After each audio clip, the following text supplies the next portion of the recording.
9 দফা দাবিতে বৈষম্য বিরোধী ছাত্র আন্দোলনের কর্মসূচি অংশ হিসেবে ঢাকা-আরিচা মহাসড়ক অবরোধ করে বিক্ষোভ করেছে জাহাঙ্গীরনগর বিশ্ববিদ্যালয়ের শিক্ষার্থীরা। এছাড়াও বিশ্ববিদ্যালয়ের আবাসিক হল খুলতে কর্তৃপক্ষকে 24 ঘন্টা আলটিমেটাম দিয়েছে তারা।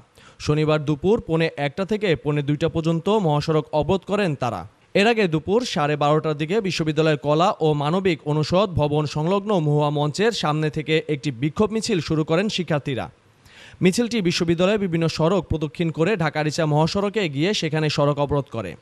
মিছিলে বিশ্ববিদ্যালয়ের কয়েকজন শিক্ষককেও অংশগ্রহণ করতে দেখা গেছে। এর আগে পূর্ব ঘোষণা অনুযায়ী বেলা 11টা থেকে বিশ্ববিদ্যালয়ের মহুয়া মঞ্চের সামনে জড়ো হতে শুরু করে শিক্ষার্থীরা। জাহাঙ্গীরনগর বিশ্ববিদ্যালয়ের শিক্ষার্থীদের এই কর্মসূচিতে সংহতি জানিয়ে সাভার গণবিশ্ববিদ্যালয় সহ বিভিন্ন শিক্ষা প্রতিষ্ঠানের শিক্ষার্থীরা যোগ দেন। জাহিদুল ইসলাম অনিক, এই বাংলা, সাভার।